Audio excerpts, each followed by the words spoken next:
Привет, меня зовут Лена. На своем канале я готовлю полезные десерты без сахара.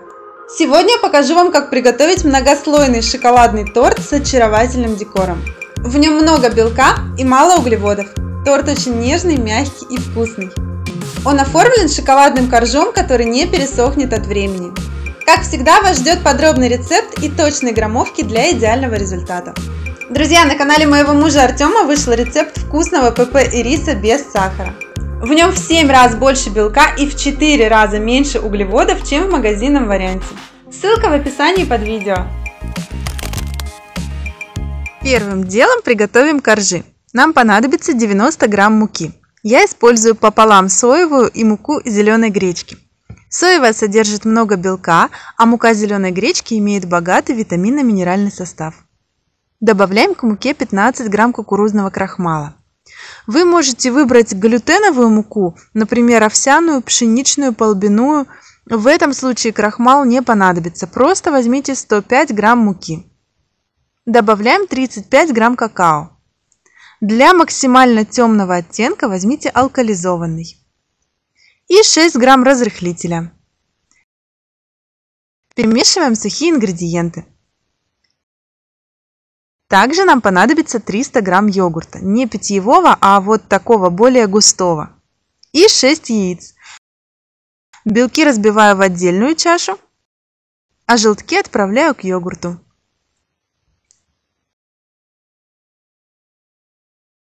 Также к йогурту и желткам добавляем 60 грамм любого жидкого растительного масла без сильного запаха. У меня кукурузное нерафинированное.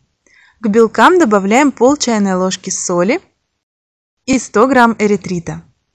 Обязательно измельчите предварительно эритрит блендером или кофемолкой в пудру, иначе он не успеет раствориться в белках. Либо можно перемешать белки с эритритом на водяной бане до полного растворения. Эритрит можно заменить натуральным сиропом. Начинаем взбивать белки на средней скорости. Потом увеличиваем до высокой. Пока белки взбиваются, тщательно перемешиваем йогуртово-желтковую смесь венчиком. И добавляем к ней смесь сухих ингредиентов. Тщательно перемешиваем все вместе. Получается тесто консистенции жидкой сметаны. Белки взбиваем до того состояния, когда они остаются неподвижны при перевороте чаши. И сразу завершаем взбивание, чтобы они не стали чересчур плотными. Небольшую часть белков перекладываем к шоколадному тесту и аккуратно перемешиваем лопаткой. Добавляем еще часть белков, чтобы шоколадная масса стала воздушной. А теперь соединяем с оставшимися белками и тщательно, но аккуратно перемешиваем лопаткой. Нужно добиться максимальной однородности теста. Правильно взбитые белки легко вмешиваются и при этом сохраняют свою воздушность. Получается очень приятное по консистенции тесто, мягкое и воздушное. Выпекать будем на противнях, застеленных антипригарной бумагой или ковриками. У меня силиконовые. Тесто рассчитано на 4 противня стандартного размера. Я выложила 1/4 часть теста и распределяю его по коврику. Также поступаю и со вторым. Отправляю выпекаться 2 противня в разогретую до 160 градусов Цельсия духовку примерно на 20 минут. Через 10 минут от начала выпечки я обычно меняю противни местами, чтобы коржи пропеклись наиболее равномерно. Вот такие ровные, красивые коржи получились. Чтобы снять их с коврика, переворачиваем коврик коржом вниз на плоскую поверхность и аккуратно, не спеша, отделяем коврик от коржа.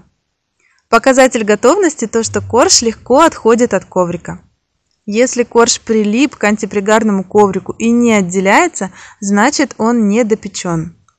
У меня видно, что остались небольшие участки, где корж плохо отделяется, значит корж только-только пропекся, но даже можно было еще минутку подержать в духовке. Нам нужно хотя бы один корж сделать идеально гладким для покрытия торта. Со вторым коржом я поступаю так же, он получился очень даже гладкий. Оставшееся тесто пока сохранило свою пышность, но долго его держать не стоит. Выпекайте вторую пару коржей сразу после первой. После 20 минут простоя тесто могло начать расслаиваться, поэтому аккуратно перемешиваем его лопаткой. И также распределяем на 2 противня. Выпекаем при том же температурном режиме. Третий корж готов. Также переворачиваем и снимаем коврик. И четвертый корж. Пожалуй, этот у меня самый ровный, самый удачный. Именно его я буду использовать для покрытия торта. Если вы планируете собирать торт не сразу и еще нужно приготовить крем, как и мне, то накройте коржи ковриком или пищевой пленкой, чтобы они не просыхали. Для крема нам понадобится 480 грамм мягкого творога. Можно использовать и рикотту, но ее обязательно пробейте блендером. Это количество крема рассчитано на 8 коржей диаметром 16 см. Небольшую часть творога соединяем с 30 граммами сухого молока. В небольшом количестве будет проще промешать сухое молоко, особенно если у вас оно бывает комочками, так же как и у меня. Когда комочков не осталось, перекладываем смесь к остальному мягкому творогу. Сюда же добавляем 140 грамм нежидкого йогурта и 25 грамм подсластителя. Если вы использовали рикотту, то имеет смысл взять 170-180 грамм йогурта, чтобы крем получился более мягкий. Также вместо йогурта и подсластителя можно взять такое же количество натурального сиропа без сахара или меда. Перемешиваем все ингредиенты до однородности. Получается мягкий, гладкий крем консистенции жидкой сметаны. Приступаем к нарезанию коржей. Один корж с самой гладкой и ровной поверхностью я буду использовать для покрытия. Его аккуратно поднимаю вместе с ковриком и пока откладываю. Из остальных коржей вырезаем круги. Если вы будете собирать в кольце, то проще всего круги вырезать с помощью этого же кольца. Диаметр моей формы 16 см. Обрезки можно подсушить в духовке, измельчить и обсыпать ими торт. Можно просто съесть их, они вкусные. А можно собрать из них порционные десерты в стаканчиках, прослоив их кремом. Вот такие очаровательные тонкие коржики получаются. Следующие 2 коржа у меня одинаковые по площади, их можно спокойно нарезать вместе. Из каждого я постараюсь вырезать по 3 круга. Если какой-то круг влазит не полностью, то эта проблема легко решаема.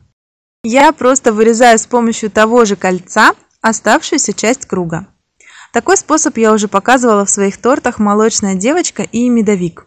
Это очень легко и позволяет получить многослойный торт без отдельного выпекания коржей. При этом в торте будет абсолютно незаметно, что какой-то корж не целый. Таким нехитрым способом у нас получилось 8 тонких круглых коржей. Начинаем сборку торта в кольце. На подложку выкладываем немного крема. Первый корж. 80 грамм крема. Разравниваем. Этот крем очень мягкий, даже жидковатый. Он отлично пропитает наши коржи, и торт будет очень нежный, как единое целое. Следующий корж у меня состоит из 2 кусочков. Выкладываю одну часть и вторую. Немного прижимаю и стараюсь сделать так, чтобы части коржа лежали максимально ровно. Таким же способом собираем весь торт. Каждый корж немного прижимайте, чтобы он хорошо соединился с кремом. Последний слой крема и последний корж. Тоже хорошо прижимаем и выравниваем. Накрываем торт пищевой пленкой и отправляем настаиваться на ночь или как минимум на 5 часов. Для декора я буду делать крем из рикотты. 400 грамм рикотты соединяем в блендере с 10 граммами подсластителя и 1 чайной ложкой натурального экстракта ванили. Тщательно измельчаем крем до гладкости. Получается однородный и устойчивый крем.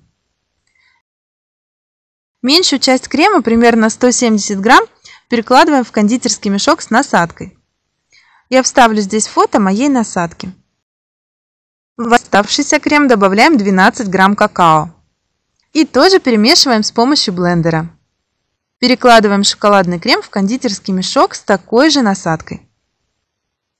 Торт настоялся. Снимаем кольцо и ацетатную ленту. Тортик ровный и стабильный. На поверхность наносим немного шоколадного крема и распределяем тонким слоем. У меня ушло буквально 30 грамм крема.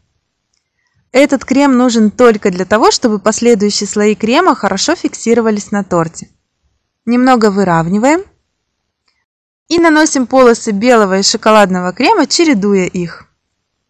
Я думаю, что здесь можно попробовать и другие насадки или вовсе без насадки.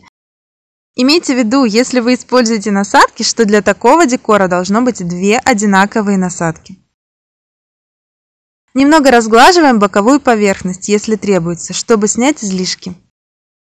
Оставшийся корж я разрезала на 2 максимально длинные полосы шириной 8 см и нанесла тонкий слой оставшегося крема. Вот таким образом просто приклеиваю их к боковой поверхности торта. Вторую полосу я немного обрезала по длине. Главное, чтобы они не получились слишком короткие, лучше изначально вырезайте с запасом. Вот такой аккуратный и необычный тортик получается. На мой взгляд, он хорош и так, но можно добавить в него яркий штрих, например, с помощью ягод или, как в моем случае, симпатичного тайского фрукта личи. Давайте разрежем тортик. Очень мягкий, просто супер нежный. Бортик тоже легко режется и не гнется. Простой и красивый разрез. Мягкие шоколадные коржи. Нежный творожный крем, по вкусу больше всего похож на сливочно-сметанный. И вкусный ванильно-шоколадный крем сверху. Особенно приятно лакомиться тортиком с таким красивым оформлением. Готовьте с удовольствием, готовьте красиво и радуйте своих родных и близких полезными сладостями. Подписывайтесь на мой канал и делитесь этим видео с друзьями. Пока!